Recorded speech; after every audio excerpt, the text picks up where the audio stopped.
Welcome back, everyone, to our Yoga Sutras Pada 1 chanting session. In this session, we're going to go through the Chitta Prasadnam Sutras, which go from 133 to 139. We're going to follow the same format as always, where Danelle will lead us through chanting the sutra, and then I'll give a brief description based on the word and the literal translation of the words from Sanskrit. And to begin, let's take a moment just to sit quietly and center ourselves.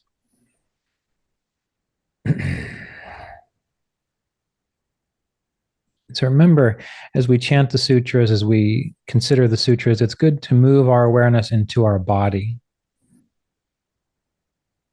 and to feel deeply into our bodies.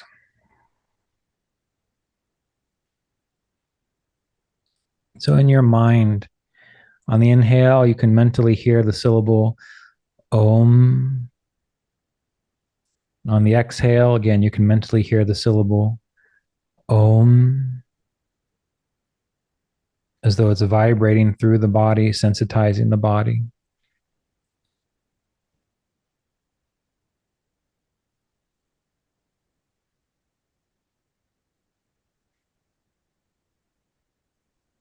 You can bring your attention to the palms of the hands and the soles of the feet.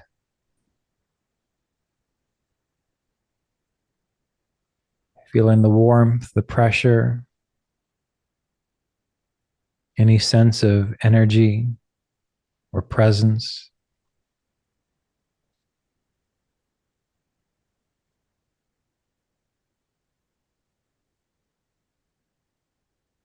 And you can bring awareness to the heart, deep into the belly, into the abdomen.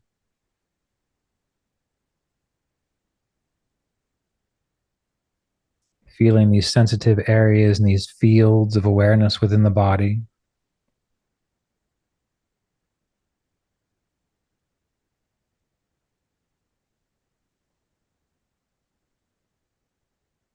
And bringing attention up into the throat, the spiritual eye, even the crown of the head.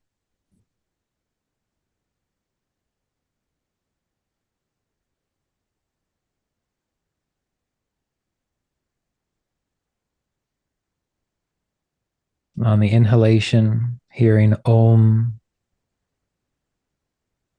On the exhalation, internally chanting Om, as though the body is a speaker and is vibrating with each breath.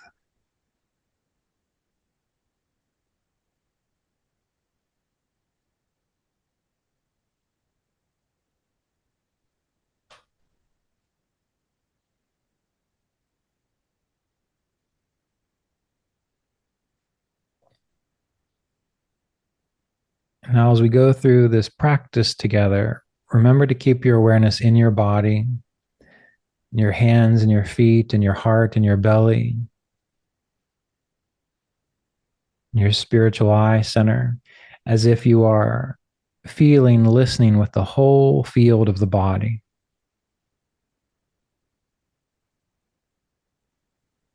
Knowing that each sutra, each word is an expression, a specific expression of Om,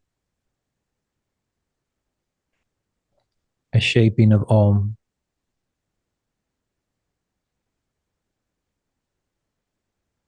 We'll take a moment to honor and acknowledge our inspiration for this study. Roy Eugene Davis, a teacher of the sutras and Kriya Yoga. Swami Veda Bharati of the Himalayan tradition. Vyāsa Houston, founder of the American Sanskrit Institute.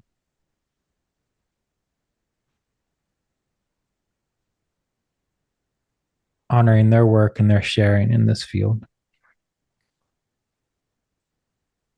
When you're ready, you can take a breath in, exhale and relax, and open your eyes. Okay. Of course, we want to honor Danelle Mason, who will be leading us through the chants. Thank you for being here again today, Danelle. Nice to be here. Thanks, Ryan. Yeah. And before we get started into the chants themselves and the meanings, I think it's important to remember that this is a really important part of the Yoga Sutras. Sutras 33 through 39, they are descriptions of ways to prepare our body, our mind, and our being for the experience of samadhi by really trying to grasp and practice what is shared in these sutras. It makes our mind serene. That's the purpose of Chitta Prasad. It makes our mind serene, makes our mind beautiful, makes our mind light, and makes our mind sattvic, so that we can grasp and feel into higher states of consciousness or clearer states of consciousness. So these are really important sutras. And we'll just go ahead and get started with the chanting. So Danelle, it's all up to you. Very good. So we'll start with 133. It's quite a long one, so I'll break it up into a few sections and then we'll put it all together. Okay. Maitri Karuna Murito Pekshanam. Maitri Karuna Murito Pekshanam. Sukha Dukkha Punya Punya Vishayanam. Sukha Dukkha Punya Punya Vishayanam. Bhavanataścitta prasadanam. Bhavanataścitta prasadanam. Maitri Karuna Murito Pekshanam.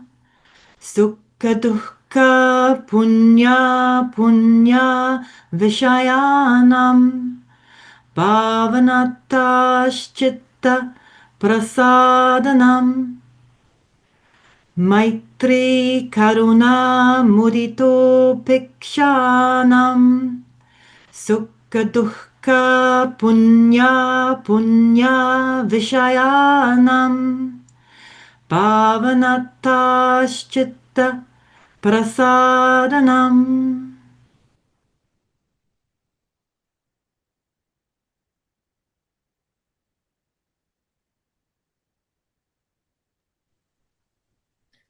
Sutra 133. The literal translation or the literal rendering of this sutra is that by cultivating friendliness towards those who are happy, compassion for those who are suffering, and joy towards the virtuous, as well as equanimity towards the non-virtuous, the mind becomes clear and serene. And so this is the beginning. This is telling you how to make the mind sattvic, and it is essential. You can't skip this. You can't skip this part. It's a very important part of the Yoga Sutras. So let's look at the words. Maitri means friendship or loving kindness, being benevolent and sharing goodwill with others. Karuna, compassion, the wish to alleviate other suffering as if it's one's own. Mudita, joy and gladness. Upeksha, this is equanimity and neutrality, so non-reactivity towards those who are acting wrongly. Sukha is happiness. Dukkha is suffering. Punya means merit, and apunya means demerit or vice. Vishayanam, concerning towards, and bhavanata, by cultivation, reflection. And once we begin meditating, one of the best things we can do is determine where do we need to do some work. And in this sutra, we're going to find the keys or the guidance for that. When you sit down to meditate, those things that get in the way of your capacity to be still, calm, and serene, you're going to be aware of them if you just pay attention. And so if you ask yourself, am I, when I think about other people and their goodness, the things that they appreciate that are good, am I happy for them? Or do I have maybe jealousy and envy? Well, if you have jealousy and envy, what we have to cultivate is a sense of true happiness, a sense of true joy for when we see others experiencing joy. And this is not just for your friends, this is for everyone. Once we have that, the question comes in, well, when are we disturbed by suffering? Are we disturbed by the suffering of others? Are we disturbed by the suffering of ourselves? Because we have to give compassion to ourselves too. And so if that is an issue, then we practice karuna. And it's holding a sense of spaciousness, grace, light, and understanding and well-being, again, for the suffering of others and the suffering of ourselves. And then mudita, joy, appreciation, gladness. Again, this ties back to the idea of maitri. We want to have this kind of gladness for others. And we want to rejoice in that gladness. We have an idea of those who are virtuous. And when we see people in the world who are not acting with virtue, well, as yogis, in order to keep our mind serene and to keep our mind clear, what's recommended is to practice upeksha, equanimity or neutrality towards those who are not virtuous, and to have a sense, again, of joy, of elation, of happiness, of celebration for those who are virtuous. So within this sutra, we find a formula that if we bring it into our meditation practice, it's said to like polish our mind or make our mind strong, to make our mind serene and to make our mind stable. And we can always reflect upon these. Do I feel friendliness towards those who are happy? Do I feel compassion for suffering that I see? Do I feel joy towards virtuousness when I experience it? And am I able to establish myself in equanimity or even mindedness towards the non-virtuous? And that is what we have to work on. By doing this, the mind becomes clear and serene, and it begins the process of preparing us to actually appreciate the light of sattva and the light of samadhi. And as we go into these next several sutras, there is a whole formula. There's a linking together of contemplations and meditation points of focus, which in stages makes it more real for us and makes it more experienceable for us. And before Danelle moves on to the next sutra, I do want to share that. Let's see, let me share a different screen here. Oops. Let's pick this one. Okay. All right. So what I want to share with you here is on the Kriya Yoga podcast at kriyayoga.podbean.com, episode IS4, Patanjali's Perfect Yoga Meditation Flow. In this podcast, we really go into exploring each of these sutras in a little more detail and how they fit together. So we're going to continue with our chanting. We're going to continue with our exploration here. But as supportive material, I'd really encourage you to go and visit that particular podcast. Okay, Danelle, if you could begin with the next sutra. Sutra 134. Pracharana, pracharana, vidarana bhyamva, vidarana bhyamva, pranasya, pranasya, pracharana, vidarana bhyamva, pracharana, vidarana bhyamva, pranasya, pranasya, pracharana, vidarana bhyamva, pranasya, pracharana, vidarana bhyamva, pranasya.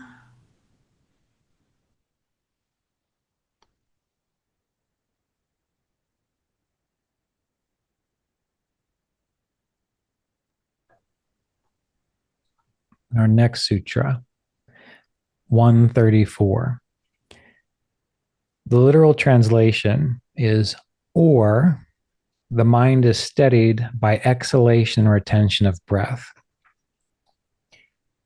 or the mind is steadied by exhalation or attention of the breath. Prachardana, exhalation, the act of breathing out, especially fully and smoothly. And the key here is smoothly. Vidarana, retention holding. Again, in this context, it is the flowing with the breath after exhalation. So it's a constant smooth flowing. Abhyam, by both, through the two, va, or, and pranasya, of the prana, breath, and life force. There is another sutra in chapter 2 that speaks to pranayama. And this sutra right here is giving us insight into the foundation for all successful pranayama. And essentially, that is a focusing on a cultivation of this smooth and steady inhalation and exhalation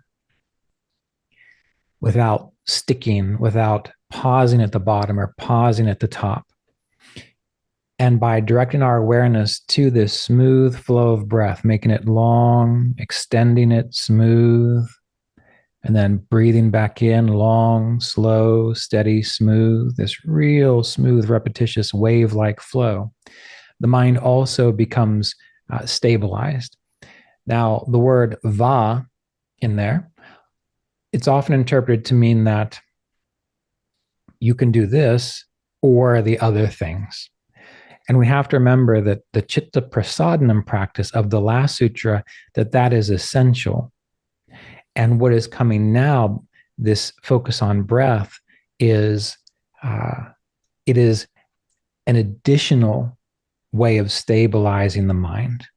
Just like the following sutras also have this indication. So it's like what's being revealed to you is this toolbox of ways to stabilize the mind so it becomes serene and beautiful, to prepare it for a samadhi experience. And again, referring back to that podcast, Patanjali's Perfect Meditation Flow on the Kriya Yoga podcast, I describe there that these are like a formula. They follow each other.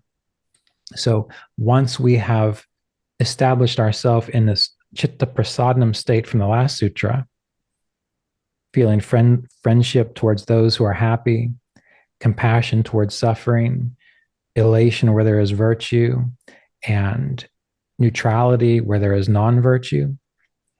Once that becomes stable, the next step is to deepen that. And how do we do that? Once that develops, now we spend some time cultivating this flow of breath, an in and an out, which is smooth and circular and comfortable and peaceful and wave-like, almost like the waves rolling in and out of the ocean. And that brings us to an even subtler field of attention, a subtler field of awareness.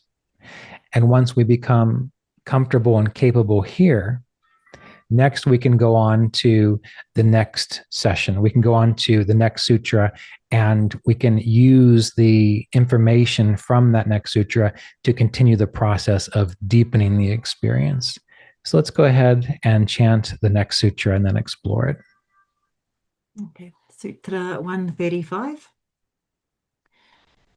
Vishayavativa, Vishayavativa, Pravrittirutpanna, Pravrittirutpanna, Manasa Stiti, Manasa Stiti, Nibandhani, Nibandhani, Vishayavativa, Pravrittirutpanna, Vishayavativa, Pravrittirutpanna, Manasa Stiti, Nibandhani, Manasa Stiti, Nibandhani, Vishayavativa, Pravrittirutpanna, Manasa Stiti, Nibandhani, Vishayavativa pravrittirutpanna manasa stiti nibandhani.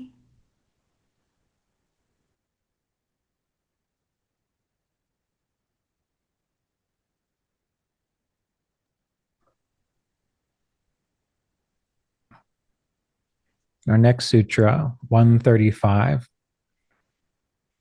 or the arising of a perception with an object that steadies the mind, or the arising of a perception with an object that steadies the mind.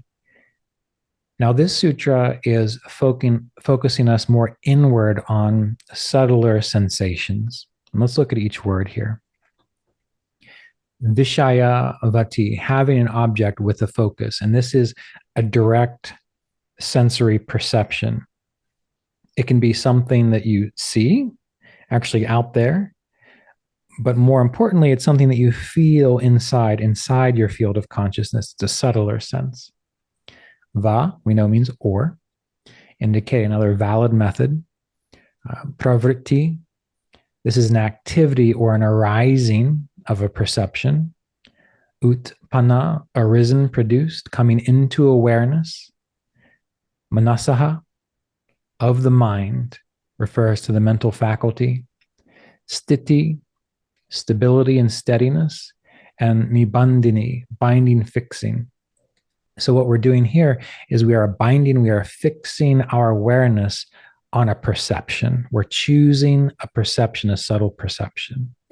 And again, if we follow this pattern, first we cultivate the chitta prasadnam, those 4 states. Once our mind becomes settled due to that practice, now we can flow our awareness with the breath from the previous sutra.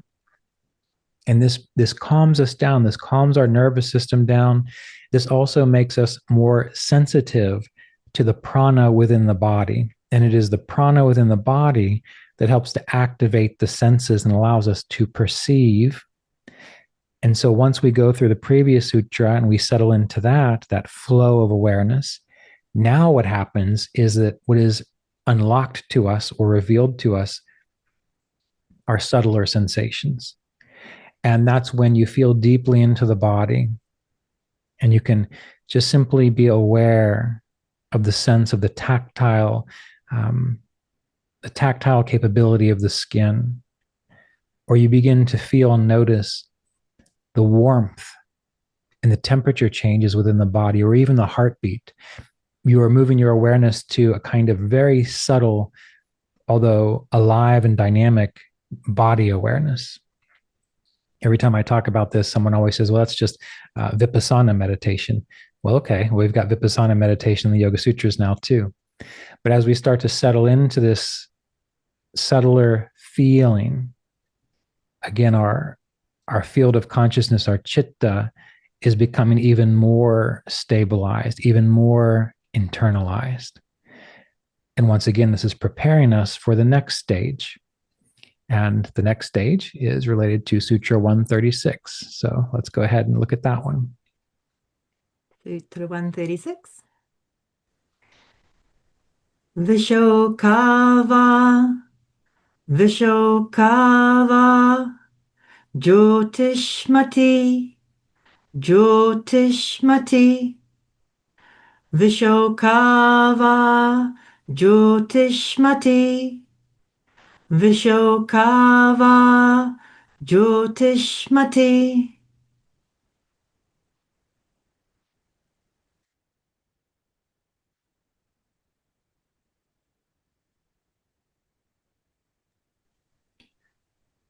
This is a very important sutra for many reasons. It does relate to the experience of Jyoti Mudra that we practice as an essential Kriya Yoga techniques. Those of you who are familiar with that, the sutra is directly related to, again, Jyoti Mudra.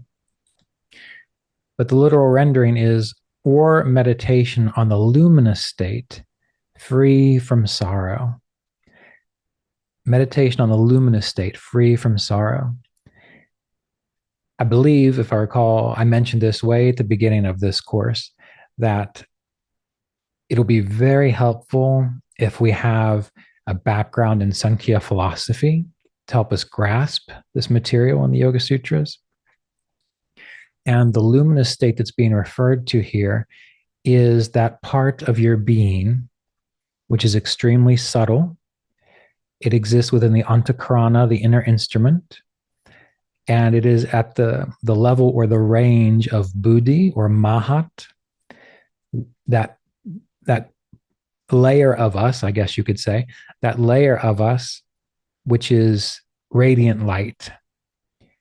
It's even very close to, if not the realm of Ishvara, that radiant field, Hiranyagarbha. And in that field, it is sorrowless. It is luminous because it is also untouched by karma, and it is untouched by a lot of the dualistic impressions that cause us a lot of pain, the ups and the downs, and so on. And you see, going back to the previous Sutra 135, once we have learned to feel deeply within, to feel the subtler energetic field, the subtler energetic sensations within our body, well, that gives us access to, once we've practiced it over a long period of time with non-attachment, remember vairagya and abhyasa, practice and detachment, we can flow our awareness within. We become sensitive to that field of light within us. And this develops, again, through Jyoti Mudra, by bringing your awareness to the spiritual eye and flowing your attention out through the spiritual eye, but can also be developed by bringing your awareness to the heart, feeling very deeply into the heart with a letting go, with a surrendering, with a release of attachment, exploring that field deep within the heart. This introduces us to the sattvic state of our chitta, the sattvic state of our chitta. And it can show up as an image of like a moon, or it can show up as a feeling of radiance within the heart, or it can show up like a radiant gem, or the sun, or even a star. These perceptions develop. And they are important perceptions to cultivate because, again, just like as you've settled into the breath, then you've settled into the body.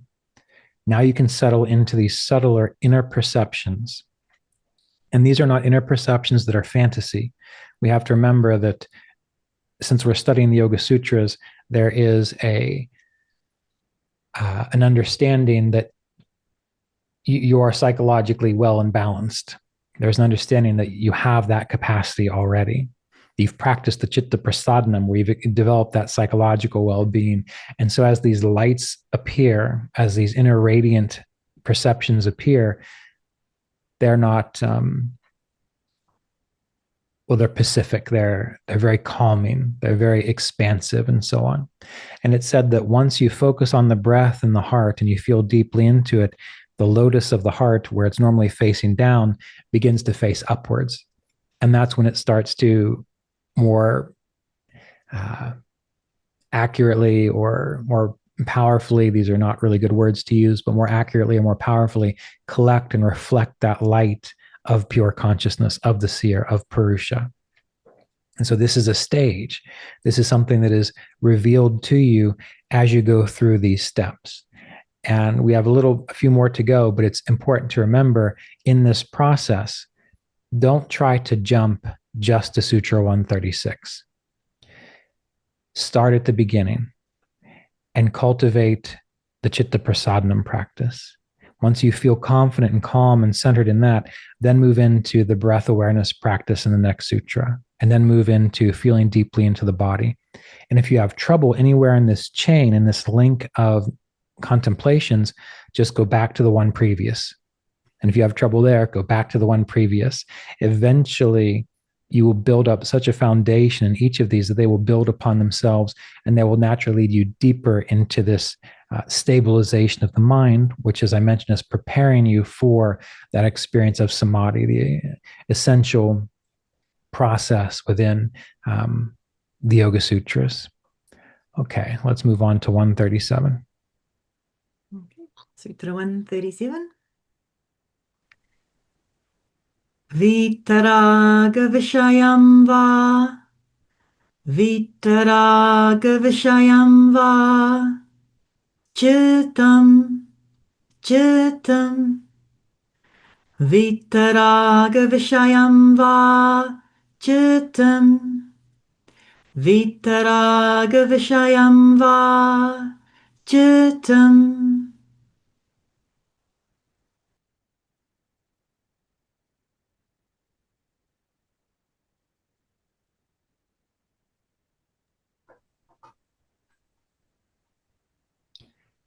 Vita raga vishayam va chittam. Many years ago, when I was just starting to study the Yoga Sutras and had a very basic understanding of Sanskrit, which I still have a very basic understanding of Sanskrit. But I remember thinking to myself, where is the guru tradition in the Yoga Sutras?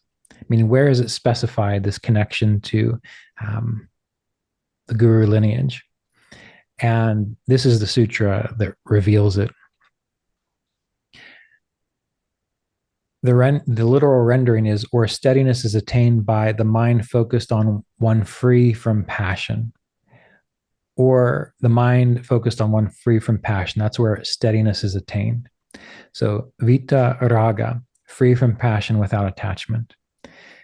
This is a being, a probably a teacher who has completely transcended desire and aversion. It is a person who has transcended desire and aversion. Vishayam, that is the object or focus. Va, or, which we know this is an indication that we can meditate upon this as well. And chittam, mind consciousness, the mental field used for meditation. So the mind becomes steady or steadier or deepened by directing your chitta, by directing your individualized field of awareness to those who have transcended desire and aversion. And this is where, again, the effectiveness of the guru lineage is more obviously introduced. Because those who are awake, or more awake than we are, and clear, by contemplating their lives, their dedication to the path, how they were inspired, by recognizing how they inspire others, and by considering how they live their life. And just, it's more abstract and a little more difficult to explain, but by considering how you feel if you were in their field or when you think about them. You've heard me talk about this before, that the people you think about, the people you pay attention to, there's a subtle part of you which tunes into them. And if they're anxious or they're afraid or they're sad or something, and you yourself do not have the capacity to maintain clarity and peacefulness, you will get pulled into that. It's possible. But if we have people in our lives that represent clarity, upliftment, a sense of well-being, stability and strength, that's why we have heroes and role models. They help us in that way. When we think about them, when we tune our minds to them, we can begin to resonate or vibrate in a way with that same state. And so what this sutra is telling us is that when we think about people like that, when we contemplate them, when we feel deeply into their experience, we are also, in a way, given that experience. This is why, I have a picture of Ramana Maharshi here. That's why I have a picture of Anandamayi Ma over one of my doorways. It's why I have a picture of my teacher, Roy Eugene Davis, and I have the painting of Sri Yukteswar behind me. As I contemplate their lives, as I feel what I imagine they felt, there is a resonance. And again, following these stages of the process, from Sutra 133 to here, 137, we are given a more accurate capacity to tune in to these beings, I guess. I know that's the way it goes. And so once we can establish our chitta in this sorrowless and luminous field, and we can abide there, well, then what we can do is we can also imagine these vitaragis, these beings free from passion with knowledge.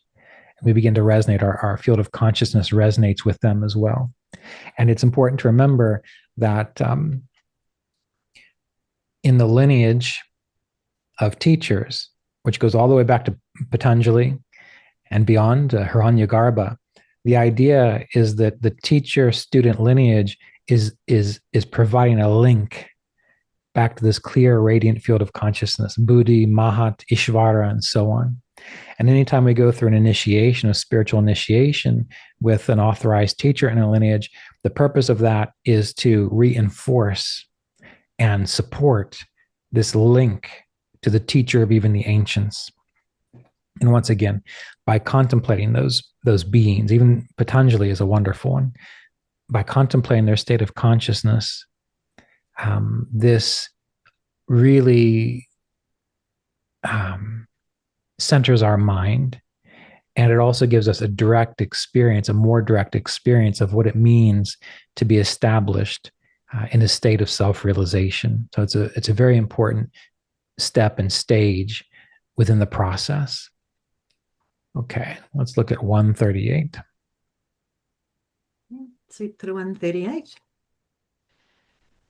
Svapna nidra, svapna nidra, jnana lambanam va, jnana lambanam va. Svapna nidra jnana lambanam va. Svapna nidra jnana lambanam va.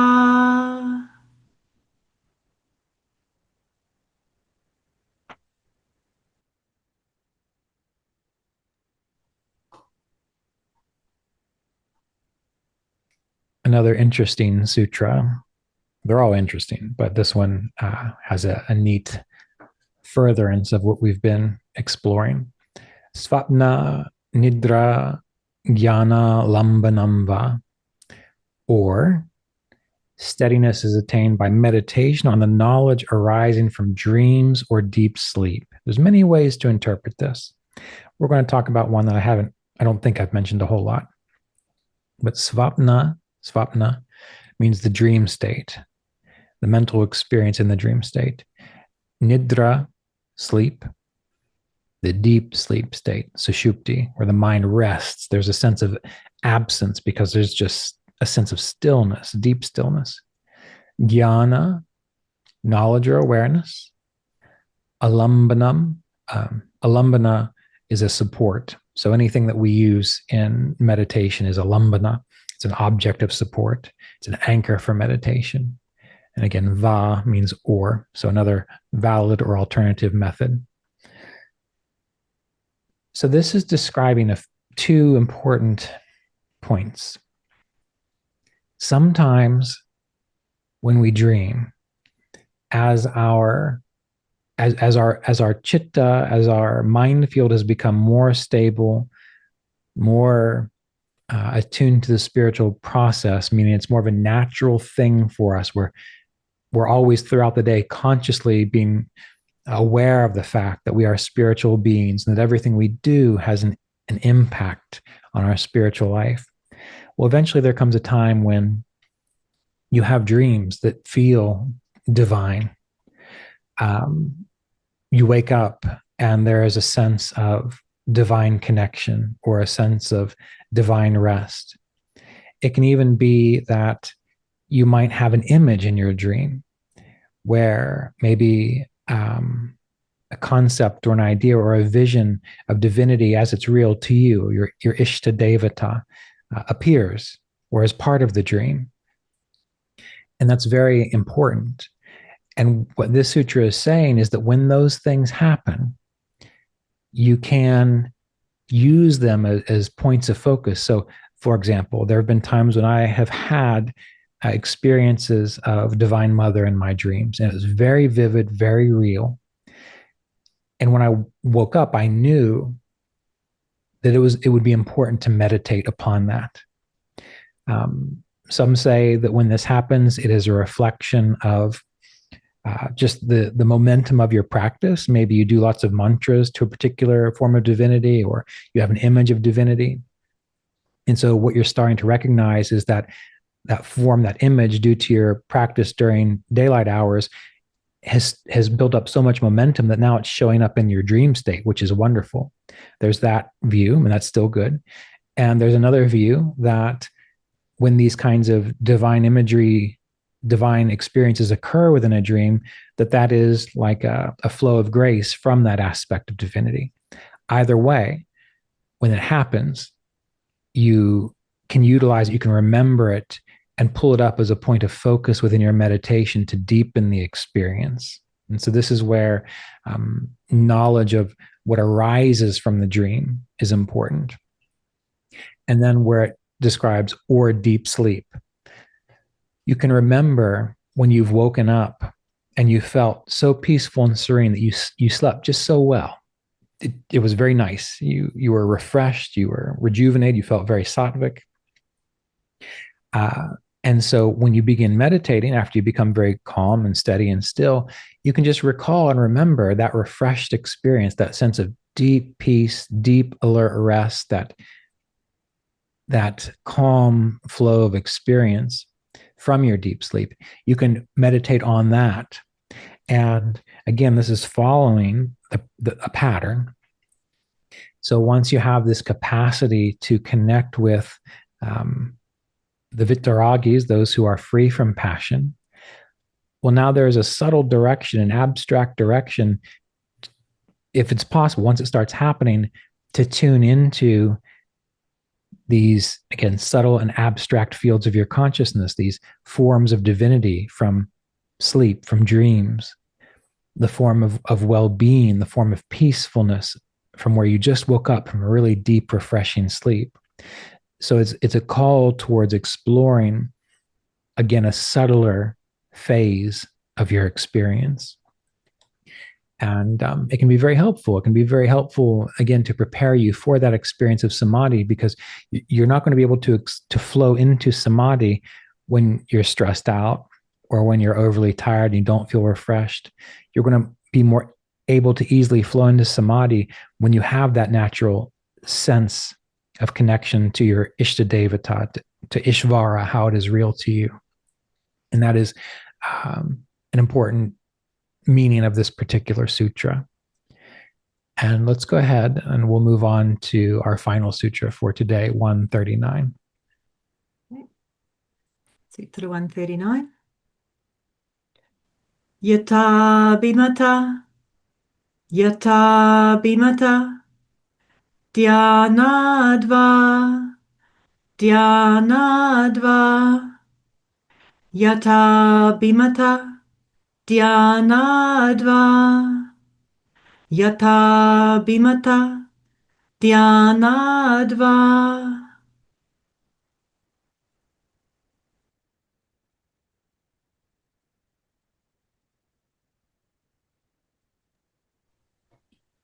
And our final sutra for today, literal rendering, or by meditation on whatever is elevating and agreeable to the mind, or by meditation on whatever is elevating and agreeable to the mind. Yata, as according to, abhimata, the beloved, desired, or approved, that which is dear and uplifting to the heart. Dhyanat, by meditation, va, or. And before I get too far, just so I don't forget, or by meditation on whatever is elevated and agreeable to the mind, this is specifically meant to be sattvic things. So we don't want to think, oh, this is an excuse to meditate on things which are rajasic or tamasic. The focus is on cultivating more sattva. So it's specifically beloved, desired, approved things as it relates to sattva. And I've interpreted this sutra this way before. I think it still works, but we'll just talk about it and we'll give an alternative interpretation. Really, anything that you can direct your mind to that is sattvic and uplifting, that you can hold your awareness there and direct your focus, experience, ekagrata, will make the mind more steady. However, as the years have passed and I've felt a little more understanding of this particular section of the Yoga Sutras, my sense is this: can you do it that way? Sure, it'll work just fine. But if you follow the procedures of Patanjali, if you start way back there with Chitta Prasadnam at 133, and then you slowly, step by step, cultivate the next sutra and the next sutra, and you don't move on until you feel very steady and stable in the previous one. Then when you get to 139, it says, or by meditation, whatever is elevating and agreeable. In a way, that's like saying, once you have developed this steadiness of the mind and this beauty of the mind, once you have done that, now anything can be any sattvic thing can be your object of meditation. So this is sort of like the capstone of saying, once you've practiced your scales, once you've learned your chords, once you've gone through these exercises for many years, now you can go improvise in any way you want, as long as you stay within the right key and time signature. So this is a very free sutra, but personally, in my experience, I feel that it is actually following a formula. And if you follow that formula, then in your meditation practice, you can be a little more improvisational in regards to what you are contemplating, what you are supporting your mind with, what you are giving stability to the mind with. But it's still a very important sutra, and it ties up this whole section here. And so what we'll do now is we will have Danelle. Danelle, if you don't mind, I'm thinking today what we can do. Let me pull up a document. Maybe if you could chant each sutra twice, and then, so each sutra twice, and then just go through each sutra, or go through from 133 to 139, maybe twice. So each sutra twice, and then the whole thing twice. Okay, lovely. Okay. Right, so yeah, follow along and repeat after me. Just sit up nice and tall and feel into your body and open your heart. We'll start with 133. Maitri Karuna Mudito Pakshanam Sukha Dukkha Punya Punya Vishayanam Bhavanataśchitta Prasadanam Maitri Karuna Mudito Pakshanam Sukha Dukkha Punya Punya Vishayanam Bhavanataśchitta Prasadanam Pracharana Vidaranabhyam va Pranasya Pracharana Vidaranabhyam va Pranasya Vishayavativa Pravrittirutpanna Manasa Stiti Nibandhani Vishayavativa Pravrittirutpanna Manasa Stiti Nibandhani Vishoka Jyotiṣmatī Vishoka Jyotiṣmatī Vitaraga Vishayam va Chittam Vitaraga Vishayam va Chittam Svapna Nidra Jnana Lambanam va Svapna Nidra Jnana Lambanam va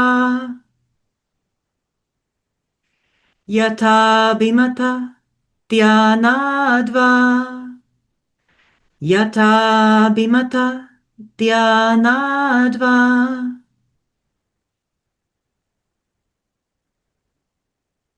Maitri Karuna Mudito Pikshanam Sukha Sukha dukkha punya punya vishayanam bhavanataścitta prasadanam pracharana vidaranabhyam va pranasya vishayavativa pravrittirutpanna manasah stiti nibandhani Vishoka va Jyotiṣmatī Vitaraga Vishayam va Chittam Svapna Nidra Jnana Lambanam va Yata Bhimata Dhyanadva Maitri Karuna Mudito Pikshanam Sukha Dukkha Punya Punya Vishayanam Bhavanataścitta Prasadanam Pracharana Vidaranabhyam va Pranasya Vishayavativa pravrittirutpanna manasa stiti nibandhani Vishokava Jyotiṣmatī Vitaraga Vishayam va Chittam Svapna Nidra Jnana Lambanam va Yata Bhimata Dhyanadva.